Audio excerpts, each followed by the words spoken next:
You got to stop thinking, can I? And start thinking, how can I? So everybody faces the difficulties. It's inevitable. But the option of learning, now that's a choice. I don't promise you it will be easy, but I do promise you it will be worthwhile. Remember this, growth precedes greatness.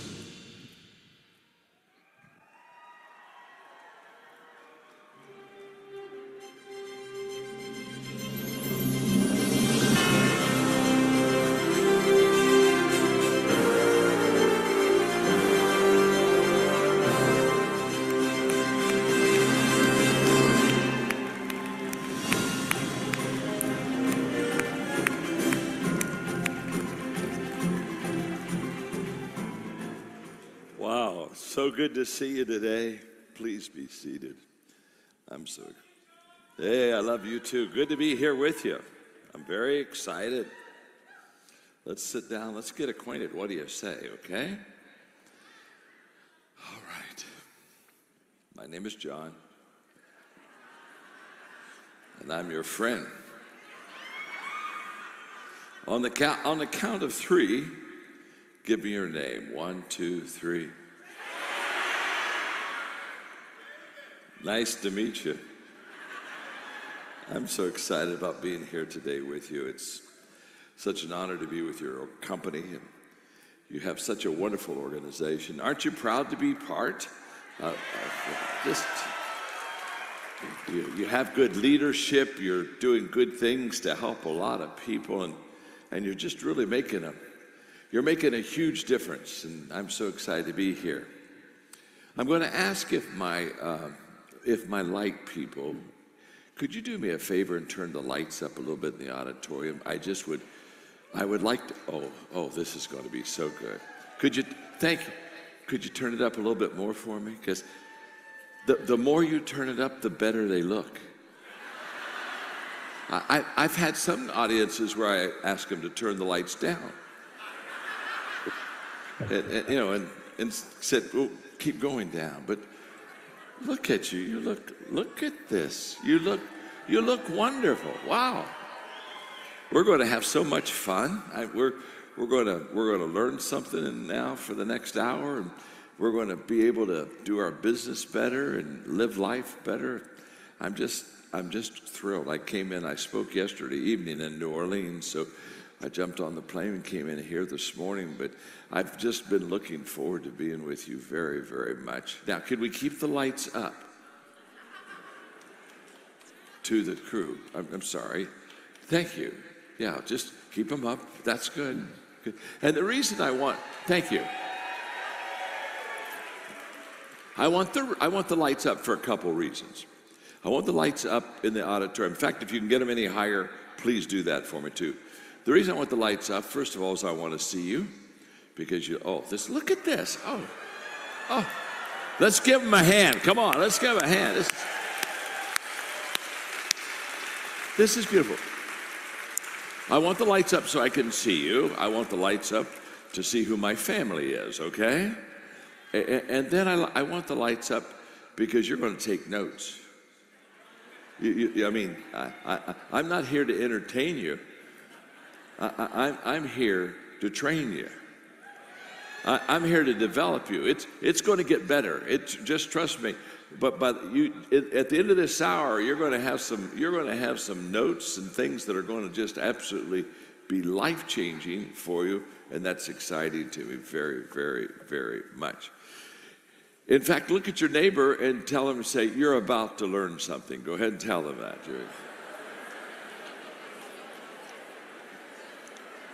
That's good. That's good. Hey, in fact, look at that person and say, why do you think I brought you here today? Now, let me just give you 1 minute of background. I have my wife Margaret and I have been married for 54 years. We have 2 children. We have 5 grandchildren. Grandchildren are God's gift to you for not killing your children.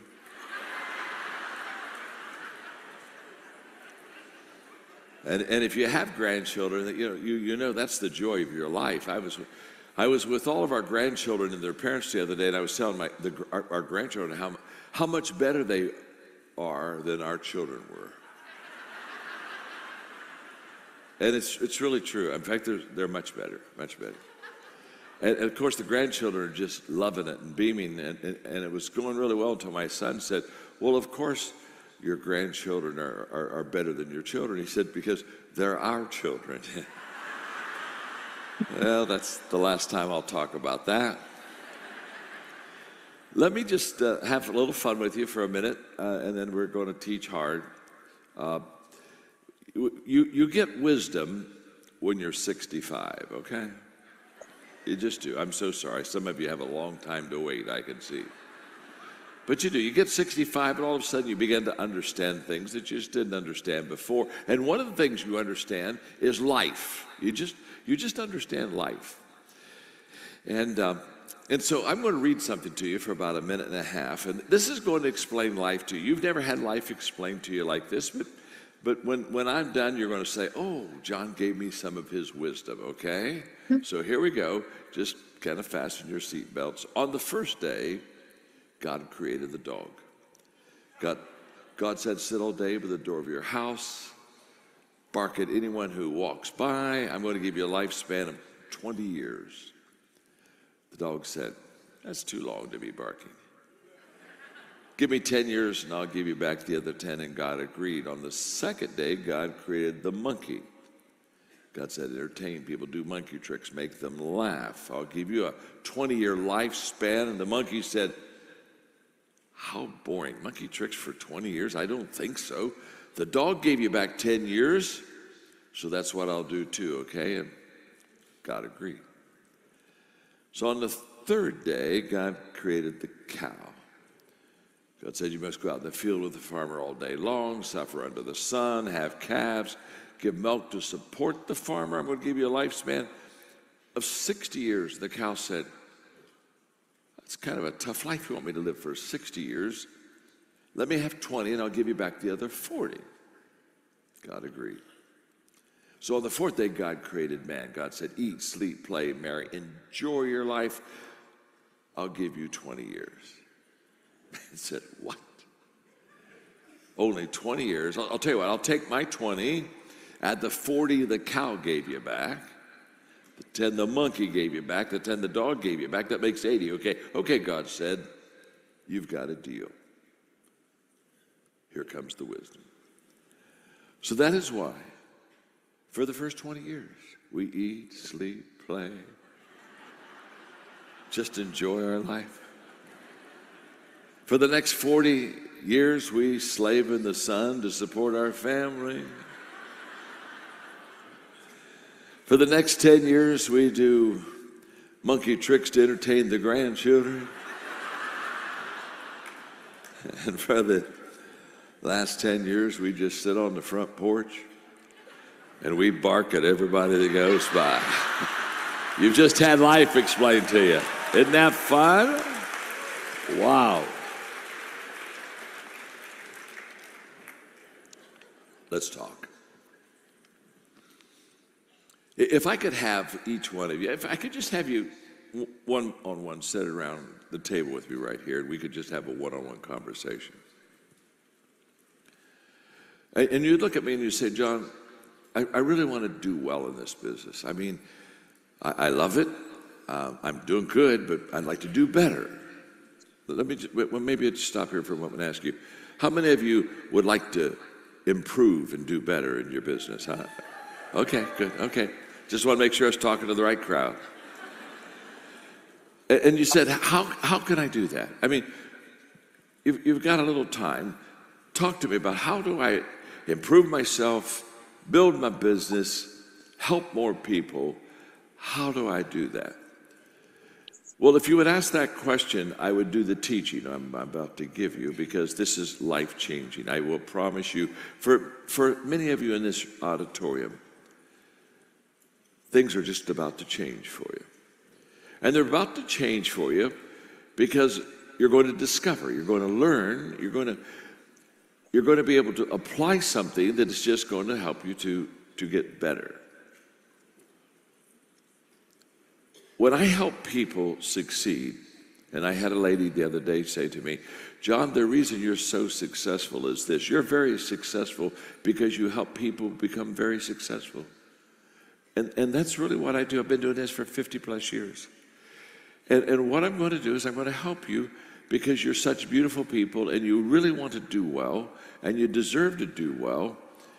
And I'm going to talk to you about what I call everyday essentials, okay? I think the best way to start this teaching is to illustrate it, okay? Let's say that I have a tree in my backyard and I want to cut it down. And let's say not only do I have a tree in my backyard that I want to cut down, but let's say that I've got a good sharp axe and to cut that tree. So I go out every day and I pick up the axe and I go to this tree, the one I want to cut down. And all I'm going to do is swing five times, just 5 times with the axe. And then I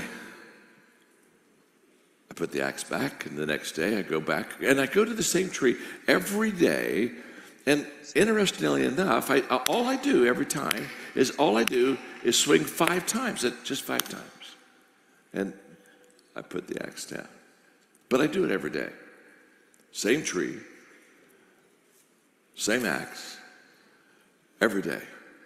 Now, if I go out and I do this every day, let me ask you a question. What will eventually happen to the tree? The tree will what? It'll fall. Now, since I'm only doing it 5 times a day, or 5 swings, I mean, if it's a big tree, it may take a couple years. If it's a small tree, maybe a few months.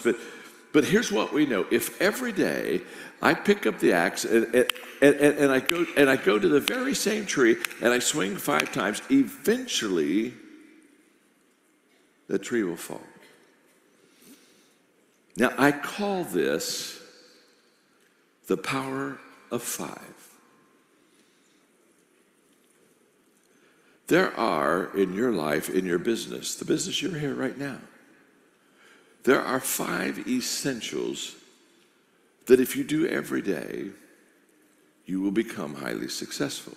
And I'm going to give them to you. In this little story that I just shared, the first thing, if you want to be highly successful, is you have to know what you want to accomplish. Very simple. I want to cut the tree down. Very easy. That's what I want to do. Got a tree in the backyard, want to cut it down. The second thing you need to do to be highly successful is you need to have the right tool. Now, the right tool is an axe. I take that sharp axe every day. Now, what would happen instead of me picking up an axe, I picked up a baseball bat. And I took that baseball bat and I went to that tree every day and I just swung 5 times with that baseball bat. Now, we already know there's a problem. And what's the problem? I have the wrong tool. You see, it's possible for people that work very hard never to be successful because they have the wrong tool. It's not how hard you work, it's how smart you work. So number 1, I have to know what I want to accomplish. Number 2, have to have the right tool. Number 3 is I have to take action. What do I do with the axe? I go to the tree that I want to cut down and I swing 5 times. I take that axe and swing 5 times. Now, what would happen if instead of taking the axe and going out and swinging on the tree, I just picked up the axe and went back and sat on the porch and held the axe? And I thought, man, it's amazing what could happen to that tree. In fact, here, take a picture of me holding the axe. I want to put it on my refrigerator. I want to put it where I can visually see it, because I have the axe right here. This is huge. Now we all know there is no success without action. You see, the problem with so many people is they have the dream, but they don't take the journey. You see, the dream is free. The journey's not. That's why people love to dream. You don't have to do anything with the dream, just stick something on your refrigerator. But the moment that you decide that you're going to take the axe and you're going to go out to that tree, now all of a sudden, the work has begun. There is no success without action. So I have to know what I want to accomplish.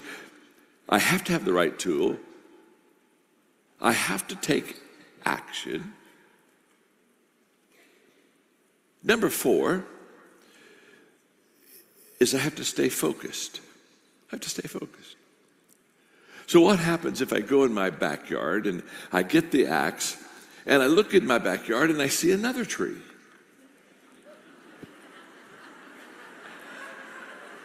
And I say, oh my, that tree needs to be cut down too. So I go over there and, and wow, the next day I say, never thought about that tree. And the next day I go, oh my gosh, this one's got to go down. And now you understand the problem. I'm not focused. I'm distracted. You see, if this is what I do, every time I see a tree, I'm never going to cut the tree down. I'm just going to have a bunch of scarred trees. People come to my yard and say, I've never seen a yard like this. Oh my gosh, look at all these scarred trees. Are you an artist?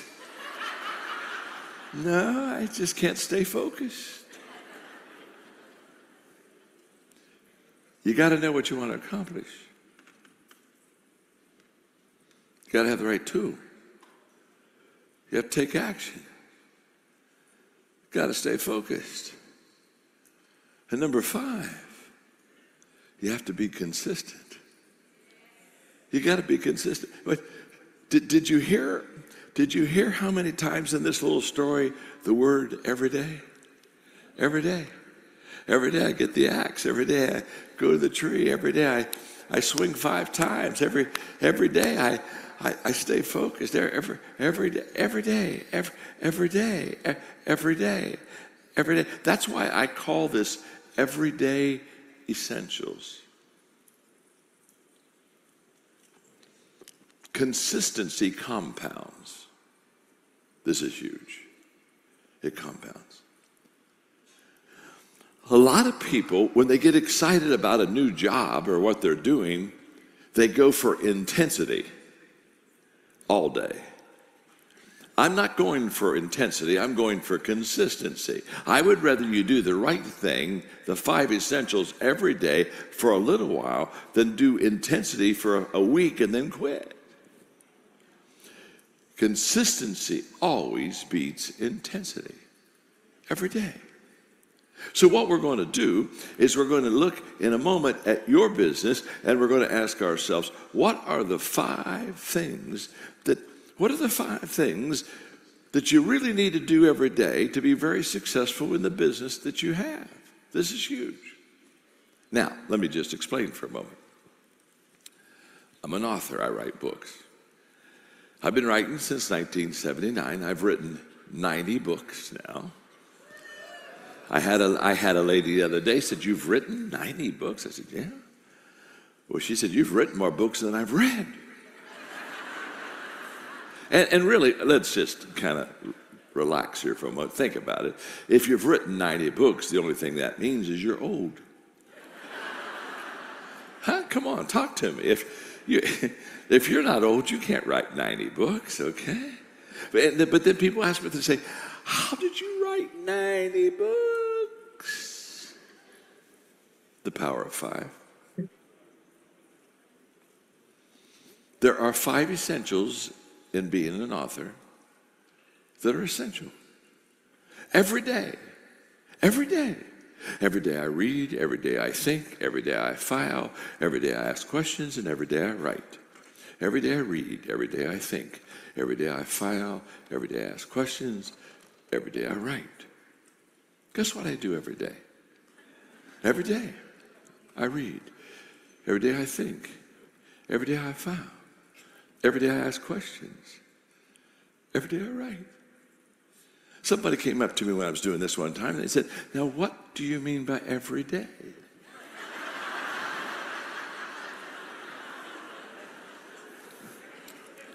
See, what I mean by every day is every day. So I said, now, when you say every day, every day.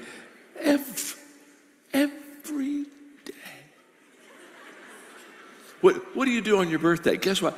Every birthday, I read, think, file, ask questions, write. What do you do on Christmas? Every Christmas, I read, think, file, ask questions, write. What do you do when you're on vacation? Every day I read, think, file, ask questions, write. What do you do when you're sick? Read, think, file, ask questions, write. It's the 5 essentials. You see, I could never be a successful author unless every day I read, think, file, ask questions, write. It's not an accident. Those are the 5 essentials. That's what allows me to be where I am. They recently told me that I've written more leadership material than any person that's ever lived in the history of the world. And I thought, I was kind of excited about that too until I realized again, you got to be old. All of my accomplishments now are based on old. You know what I'm saying? So what I do is I help people understand what their essentials are. Now, did you notice I said every day, every day, every day, every day, every day? Not one time have you heard me say all day. I didn't say all day. I said every day. I didn't say I wrote all day. You never heard me say that. I just said every day. I read, think, file, ask questions, write. Now, for some days, that could be almost all day for me when I'm really heavily writing a book. But for some days, that may mean I only do 30 minutes of reading, thinking, filing, asking questions, and writing. Are you with me? But the key is every day.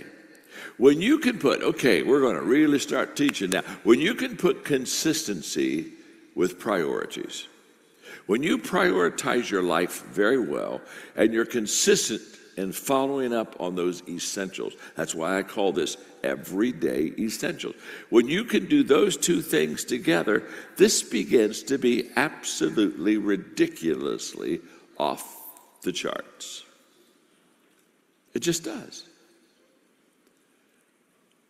And what I'm going to do now is I'm going to share with you in your business, in the network marketing business, I want to share with you 5 things that if you do every day, I will promise you, you'll get a good return out of it. I just promise you will. So there are 5, you've got 5 essentials, and you're going to learn them, and you're going to practice them, and you're going to get better, and you're going to improve, and you're going to build your business. And that's why I'm here. This is very exciting to me. So look at your neighbor and say to them, you're just about to get better. Just about to get better. Yeah. In fact, look right back at them and say, that's what we're all praying for.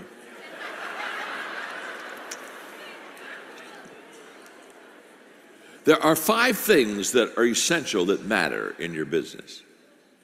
And I'm going to give them to you now. And here's what's exciting. Every one of you can do this. Some of them you're already doing, but it will improve your life. Number 1. And they're not in order of priority. Number 1's not more important than number 3. But there are the 5 essentials of your business. And number 1 is personal growth. Your ability to develop yourself, for you to grow yourself, is absolutely essential. And the reason that it's important is because your business cannot get any bigger than you are. So when people say, well, how do I grow my business? I said, well, you grow your people. You cannot give what you do not have. But the moment that you personally grow yourself, you expand your potential for learning and for applying and helping others. So it all begins with you. So the first investment you ought to make in you is you. And that's not selfish at all. You make that investment in you, in personal growth and development, because if you get bigger, you can build a bigger team. You can build a better team. When you get better, your people get better. People do what people see. That's a fact. You see, my life was changed when I was in my middle 20s, and I had a mentor. We were having breakfast, and he asked me if I had a personal growth plan, and I did not. And he said to me, John, growth is not automatic. What he told me that day is, you don't automatically get better. You just automatically get older. Wow. How true that is. This is life-changing. And so I said, well, then I've got to find a personal plan for growth in my life. I've got to learn. I've got to grow myself. How am I going to do that? And for the next 6 months, I had asked my friends, do you have a personal growth plan? I had no friends that had a personal growth plan. And then I realized people go through life thinking that they will automatically get better if they just go to work every day. One of the things I'm passionate about teaching is how to live an intentional life. Because everything worthwhile in your life is uphill. Everything. Your dreams, they're all uphill. The hopes you've got, they're all up. Everything worthwhile, it's all uphill. It's all uphill. I shared with you that Margaret and I we've been married for 54 years. That's uphill. That's uphill. You don't coast to greatness.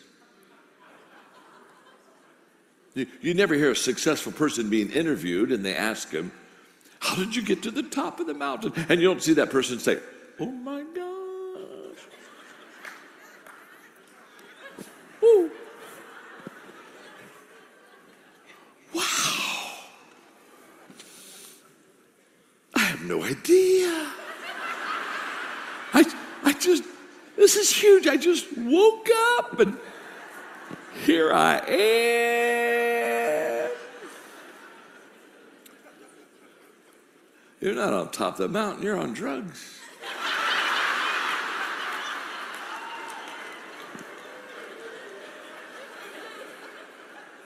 You only got here to the top intentionally. It's not an accident. No one ever drifted to a desired location.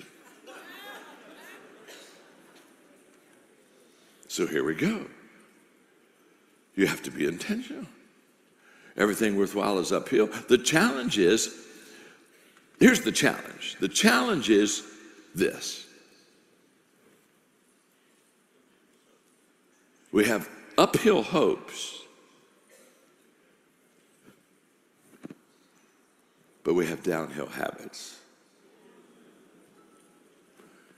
You cannot go uphill with downhill habits. And one of the downhill habits that people have is they think that success should come easy, success should come quickly, that they ought to be able to put a little bit of effort and get a big return.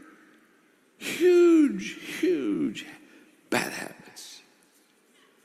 And the first thing you do to be successful is you determine that you're going to every day improve your personal life. You're going to grow. You're going to get better. Now, I'm so passionate about personal growth. I've been doing personal growth. I was about 25 when Kirk Kampmeyer at breakfast told me this, and I'm 76. So for 50 years, I've been every day growing and learning, and this is amazing. I'm so passionate about it. When we had children, I put all of my children on personal growth plans. Now we have grandchildren. They're all on personal growth plans. My father, when I was in the 7th grade, I'm the middle child. I have an older brother, younger sister. He put us on a personal growth plan. In the 7th grade, he looked at each one of us. He said, now, I'm going to require you to read 30 minutes a day. And I will select the books that you read. and I will pay you an allowance for reading books. And so he picked the books out. Whatever he bought the book for, that's what he paid us. And so from the 7th grade through high school, every day, my brother, myself, my sister, we're reading 30 minutes a day, all the great success books. By the time I graduated from college, I had read How to Win Friends and Influence People every year, 6 times, and I'd taken 2 Dale Carnegie courses. Now you have to understand, all my friends, they didn't get paid to read books. All my friends got paid to do chores. In fact, I went to my dad and said, you know, all my friends, they get allowance to do chores. I think that's a good idea, don't you? He said, that's a terrible idea. He said, I don't pay you to do chores because you do chores because you're part of a family. And I don't pay you to be part of a family. He said, let me explain it to you like this. He said, by the time you were born, you already owed your mother for 9 months of room and board.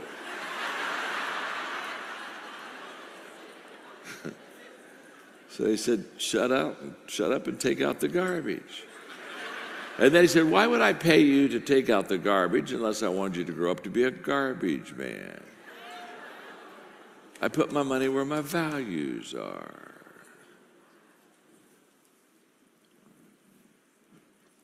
Life-changing. By the time my brother graduated from college, he was already a millionaire. By the time I was 28, I had the 10th largest nonprofit in the country. By the time my sister was 27, she was in charge of a whole floor in a hospital. These aren't accidents, folks. My father made sure that he got the right stuff in us. He made sure that we were growing, that we were learning, that we were expanding our life. And it just becomes it becomes life-changing. You see, a growth environment looks like this. A growth environment is a place where other people are ahead of you. This is huge. In other words, you want to be around people that are bigger, smarter, and faster than you. You don't want to be the head of the class. In fact, if you're at the head of the class, you're in the wrong class. Get out of that class. Because if you're the head of the class, you're just going to tell everybody how good you are. So you always want to be around people that they're just, they're beyond you. They're ahead of you. A growth environment is a place where you're out of your comfort zone. Where every day you get up, you look and say, oh, I got a mountain to climb. Remember, everything worthwhile is uphill. And by the way, everything that you need in life but you don't have, the reason you don't have it is because it's outside of your comfort zone. If it was in your comfort zone, you'd already have it. So you got to jump the fence. You got to do something you've never done before. You've got to go somewhere where you've never gone before. Wow, this is huge. I heard Earl Nightingale, I was still in my 20s, and he said that if you would spend 1 hour a day, every day, on the same subject in 5 years, you'd be an expert on the subject. I thought, man, I'd like to be an expert in leadership. So I said, I'm going to do this. I'm going to spend an hour every day for 5 years on the subject of leadership, and that's what I started doing every day, an hour. Everyday essentials. I'm just talking about this. This is huge. Every day. I read about leadership. I practiced leadership. I asked questions about leaders. I had leadership experiences every day. 1 hour, 1 hour. And Earl Nightingale said, in 5 years, I would be an expert on leadership. So I started off with a countdown. I thought, okay, he says 5 years. I thought I was Cape Canaveral, 5, 4, 3, in a few years, I'm going to take off. I'm going to be an expert. And about right in the middle of that 5-year period, I quit asking myself, how long will it take? Because that's what countdown people do. How long will it take? How long? Well, 5, 4, 3. Because all of a sudden, the practice that I was having every day for 1 hour about leadership, I was beginning to learn to lead better, and I was starting to build a team, and people were starting to follow, and we were starting to build a business, and it was starting to get a lot better, and I saw I was growing, and I saw my people were growing because they were watching me lead, so they knew how to visually lead. And so about 3 years into this process, I quit asking, how long will it take? And I changed the question to, how far can I go? How far? How far can I go? And by the way, at the end of 5 years, I wasn't an expert on leadership. That was a trick. Because after 5 years, was I a better leader? Of course, but you see, if you grow, what you do is the more you grow, the more you know you don't know. And the more you know you don't know, the more you know you need to grow, because you don't know all you need to know. So you say, I know I need to know all I got to know, so I've got to grow so I know more. So the more you know, the more you always know you don't know. The only people that are experts are people that think they've arrived. This is huge. And I'm still growing. I'm 76. I'm still learning. I'm still growing. I'm still writing new lessons. I'm still doing new teachings. I'm still going and learning in new places. This is huge. I want to promise you. You need to constantly, continually, passionately, every day, grow and improve your life. It's just fantastic. I've got several books to write because I keep writing. I'm writing 3 books right now. But one of the books I want to write that's in my line, it's in the queue, it's going to be called "Is There a Finish Line?" It's a huge question, and it's a question. That's the title of the book, because for some people the answer is yes. There's a finish line. They say, when I make so much money, I'll finish. When I get a certain age, I'll finish. And they put what I call self-imposed finish lines. Now, if that's your life, that's your life. It's not my life. But if that's your life, that's your life. I just want you to know that when you have a self-imposed finish line and you crossed it, you're finished. My name is John. I'm your friend. What part of this do you not understand? I know a whole bunch of people. They're already dead. They just haven't made it official yet.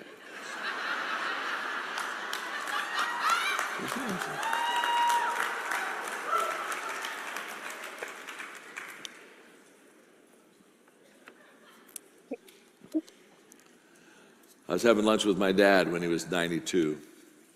He worked full-time through his 95th year. And he said, we were having lunch, he said, look at me, son. He's 92. Always growing, always learning, always improving.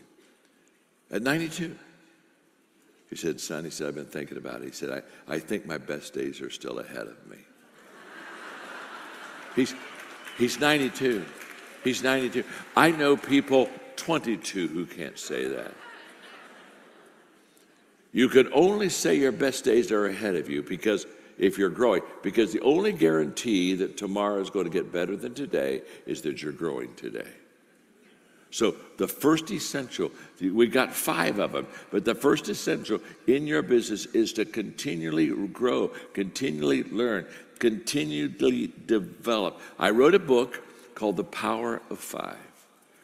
Everything I'm teaching, you can pick up out of that book. I'm sorry, we sent a QR code, but somehow it didn't get here, and so that you could get the book. But how do you get the book? I don't have a clue. Just go to our webpage and ask for The Power of 5. They'll get it to you. Okay, number 2. The second essential. Here we go. The second thing to build your business really well, growth not only matters, but connecting with people matters. You need to really get good at relationships. Relationships are the foundation of leadership. In my 21 irrefutable laws of leadership, I talk about the law of connection. Leaders touch a heart before they ask for a hand. I talk about the law of buy-in. People buy into the leader before they buy into the vision.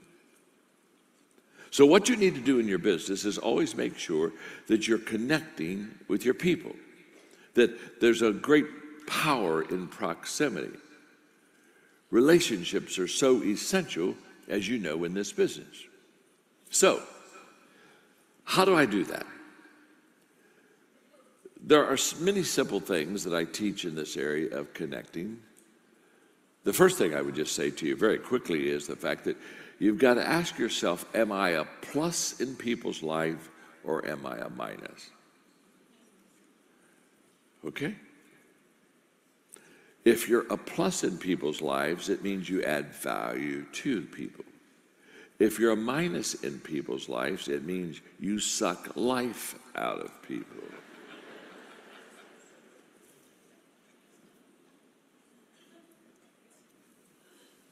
And I'm always interested in people that are in the people business like you that aren't any good with people. It always confuses me. I meet people and they tell me they're in the people business, and I look at them and I say, dear God, you have got to be kidding. I mean, some of you, you don't need to be in this business. Good night. You need to be a toll booth operator. You just need to be in some cubicle by yourself that nobody has to talk to all day. That, oh, happy day. I mean, there are people, a lot of times, I just look at them and they're not good with people. And I just want to take them to lunch, buy their lunch, say, my name is John, I'm your friend. I just want to tell you.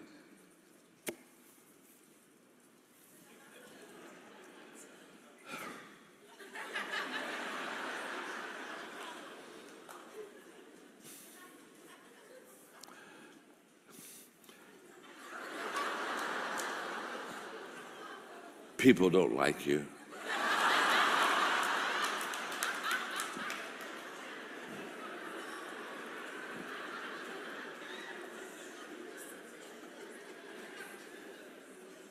You know who I'm talking about. I mean, every one of us, they just walk into the room. And there's a lot of people in the room, so when they walk in the room, you say, oh my gosh, I hope they don't see me. And then they see you. And they start coming close to you. And you said, oh no, oh, help me, Lord, help me. Help them, help us. Help someone, help. Take me, Lord, take me, Lord. Take me. Take them. Take them. How many of you have ever been at, like, you're grocery shopping and you're pulling your cart and you get down to the end of the aisle and you look about 2 aisles over and you see somebody you don't want to see? It's one of those people. You with me? And that's the bad news. The good news is they didn't see you. So, hey, how many of you ever done this number?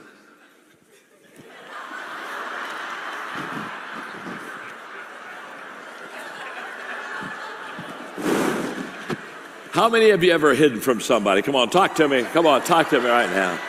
Sure you have. How many of you are hiding from somebody right now? You just, huh?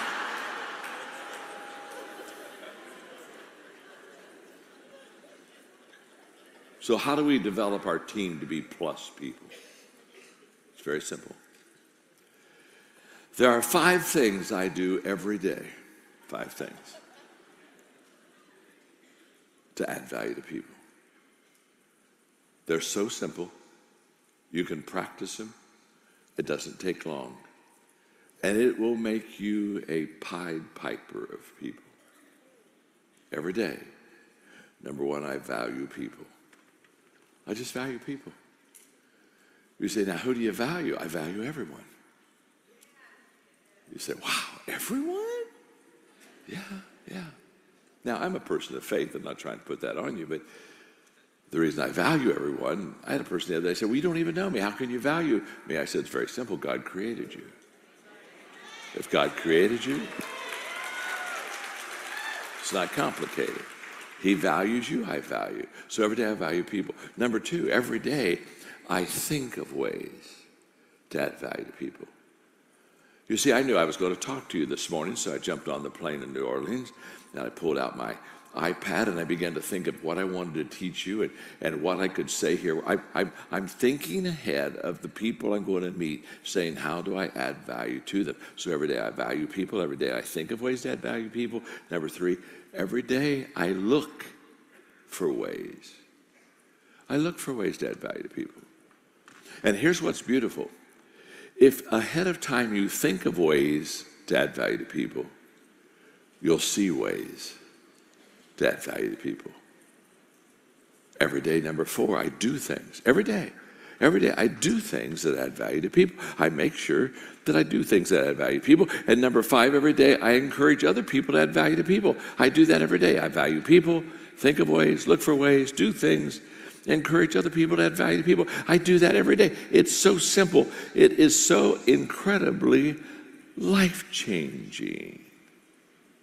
Practice it. You can do it. It's every day. So it's so true that how we connect with people really matters. It's just obvious. It's just so true that if we're growing personally, it really matters. These are essentials, everyday essentials. Let me give you number 3. And by the way, as I get ready to give you number 3, let me just say what a delightful audience you are. You're delightful. You're taking notes, you're smiling, you're with me, you're leaning in. I needed you yesterday in New Orleans. I may have to have you travel with me for a few days. Just kidding. But you're so hungry to learn. You're so beautiful in your attitude. I can see it, and it's just fun. What beautiful people you are. What a beautiful company you have. Okay, now let me give you the 3rd essential, because there's 5, and we're only on 2. But before I give you 3, are you learning something? Okay, look at your neighbor and say, I'm learning something. Go ahead and tell son, I'm learning something. Look right back at him and say, you still have 3 to go. You're not close yet. You're not close yet. Let's get a little closer. Number 3, the 3rd everyday essential is mindset. How I think, how you think. Mindset matters. This is huge. Wow. I am going to give you a book to order. This is a life-changing book. It's called How Successful People Think. I talk in this book about 11 ways that successful people think that are different than unsuccessful people. Because the greatest gap between successful and unsuccessful people is the mindset gap. How we think. It's absolutely huge, the difference in how we think about ourselves, how we think about what we're doing. For example,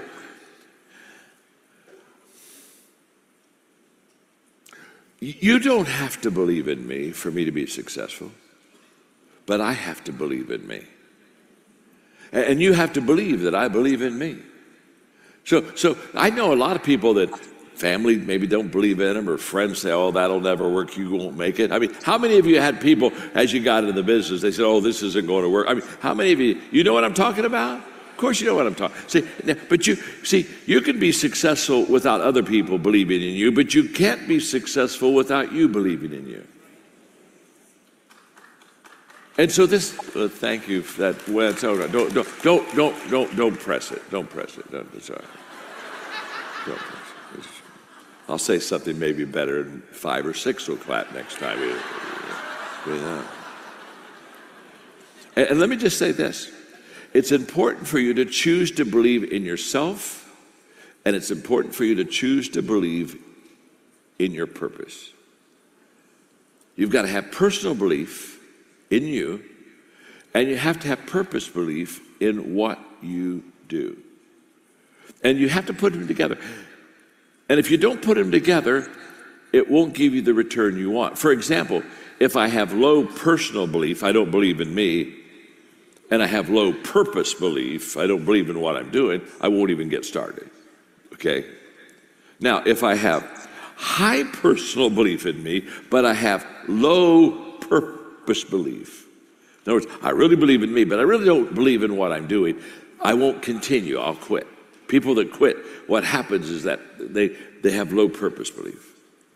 Now, if I have low personal belief, but I have high purpose belief, what will happen is I'll do the business, but I won't be great in the business because I don't believe in myself enough. So I'll never reach my dream. But when I have high personal belief and high purpose belief, and I put them together, then all of a sudden everything changes.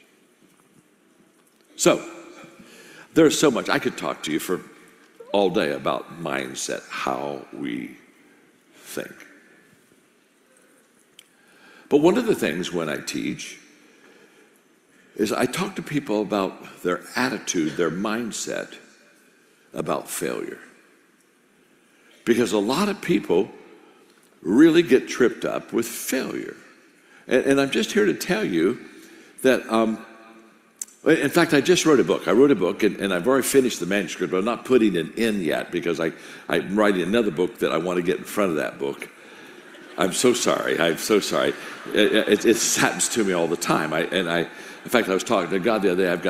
I've got 13 more books to write, and I'm 76. I said, you have got to let me live a long time. So I wrote a book. It'll come out in about a year, but it's not going to. Called How to Receive a Return on Failure. And I just love this book. It's How to Receive a Return on Failure. And I was going to, but because of where we are in our country, I'm writing another book right now that's going to come out next March or April called High Road Leadership. With a subtitle, Bringing People Together in a World That Divides.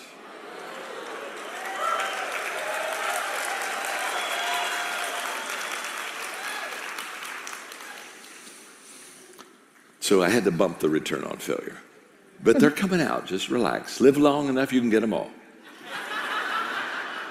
But in return on failure, one of the things I teach people is, now this is huge, you got to keep failure and success together.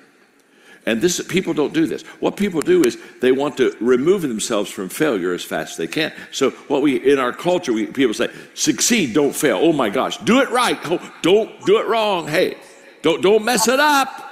Make sure you got it.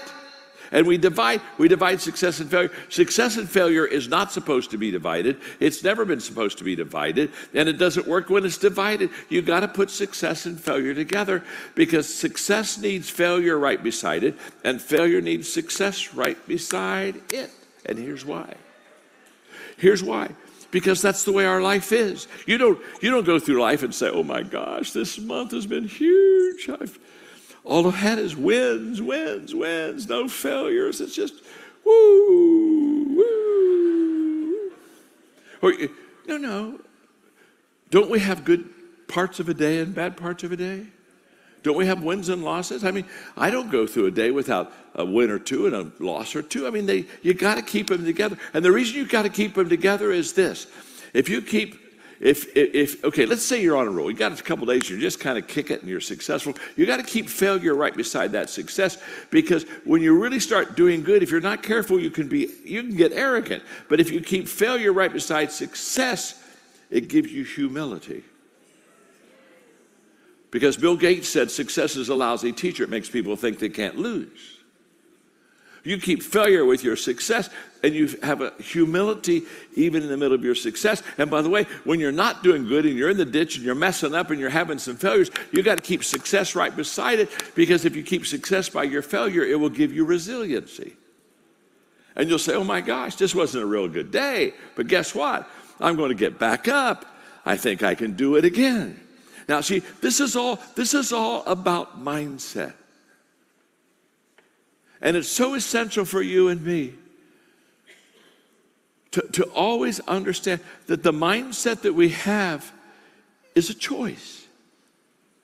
That's why when people have a bad attitude, I never feel sorry for them. Dear Lord, they got a bad attitude. The only thing I think is I want to get away from them. Yeah. Because your attitude's a choice. You chose it. When my daughter Elizabeth, when she was growing up, she'd have a bad attitude. Dad, I said, baby, honey, you got a bad attitude today. You're kind of raining on our parade here. It's time for you to go to your room. Stay there. Only come out when you change it. I don't know how long you're going to stay, but we'll slide food under the door. It's a choice. Attitude, mind, it's all a choice. Whatever attitude you have right now, you chose. That's why I don't feel, when people have bad attitude, I just look at them and say, change it. I had to. But the moment that you begin to understand that how the attitude just shapes everything in your life, it's huge. Okay, I'm so sorry. I got to go to number 4. You see this? What I'm giving you this is like a 4-hour lecture. And I'm giving it to you in an hour, but I can because they told me you were smart. If I'd have done this in New Orleans, it would have been a 2-day seminar.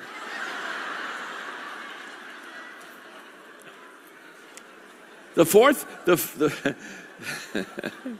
you are good. You're a good crowd. I am taking you with me. Get ready to travel next week. Okay, here we go. Number 4, the fourth essential you have to have in your business is leadership. Leading matters. You got to learn how to lead. Wow.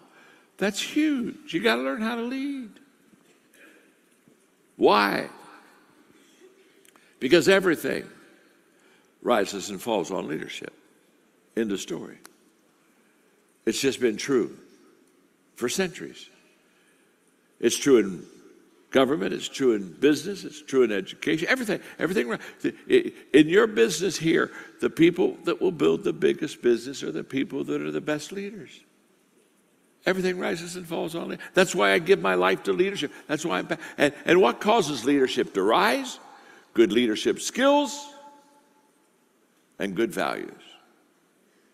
That if you have those two things, you have good leadership skills and good values, your leadership will rise, your company, your business will rise, your team will go up. And what causes it to fall?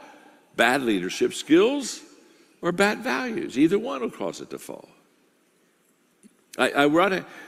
Because of time, I wrote a book called Developing the Leader Within You 2.0.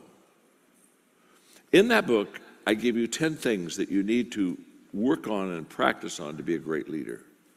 And I would just encourage you to take some time with you and your team and do some leadership teaching and do a little, read together, but 10 things to help you. But let me illustrate it this way. In my 21 irrefutable laws, I'm just curious, have any of you ever read the 21 irrefutable laws of leadership? Oh yeah, well, the people that raise their hands are truly the great leaders right now. It's the best-selling leadership book ever written. Millions of copies. Okay, here we go. In there is the law of the lid, L-I-D, and the law of the lid says how well you lead determines how well you succeed. That's true. So let's say I'm an average leader. From a 1 to a 10, 1 being low, 10 being high, I'm an average, I'm a 5. So watch me very carefully. So I'm an average leader, so this hand represents my leadership lid. I'm a 5, which means I have the ability to take my team to a 5. Now, if this is my leadership lid and this is my team or my business, what that means is I'll get to this level, this lid, and I can't go any higher. So if I'm a 5 leader, I'll have a kind of like a 4 organization. Doesn't matter what company you're in. Doesn't matter what direct market. Doesn't matter. That stuff doesn't matter at all. If you're a 5 here, you'll be a 5 somewhere else. You're a 5. So if I'm a 5, I'll be a 4.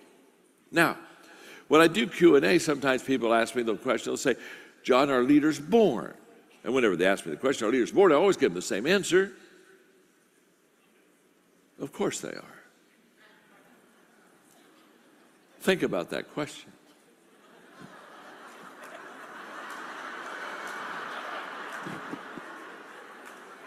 Are leaders born?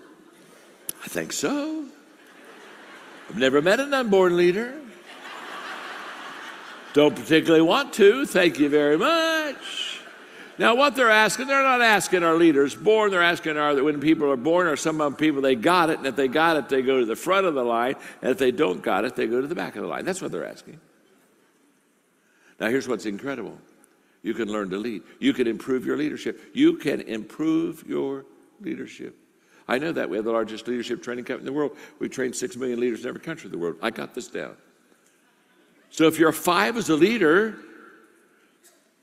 but you start to grow as a leader, you can take your lid from a 5 to a 6 to a 7. Maybe you can get it up in a couple years to an 8. Now, the moment you lift the lid of your leadership in your life, what do you do for your team? What do you do for your business?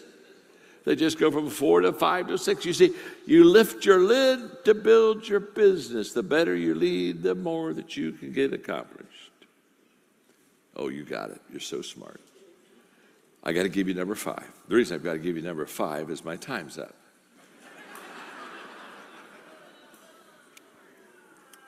It's okay. It's all right.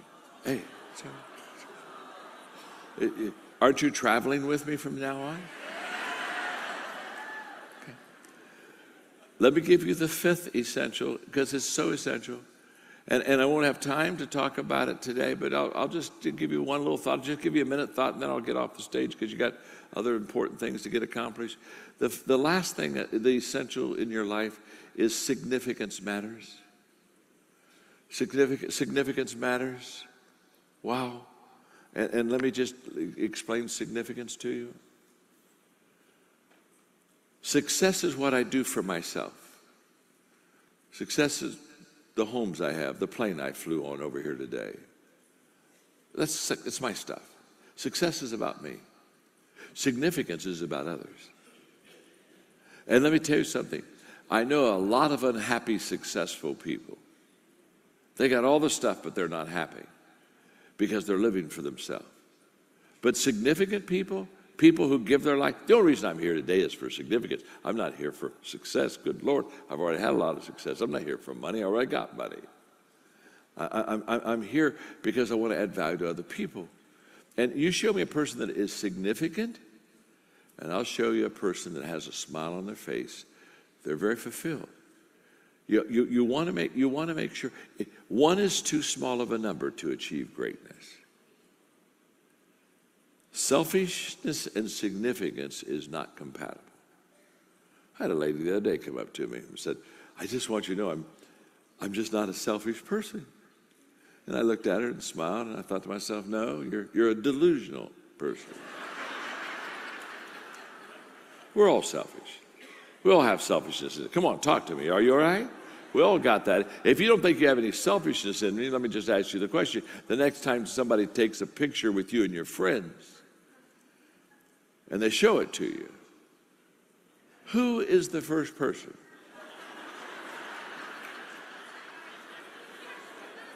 That you look for?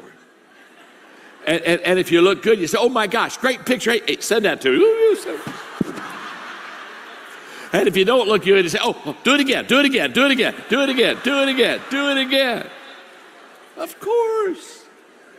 But for you and I to live our life for a bigger cause than ourselves gives us significance. And that's what I would wish for you. I would wish you all the success in the world. That's why I came. But when you get that success, it's not about you. It's all about others. And do remember this. My name is John. And I'm your friend. Thank you much.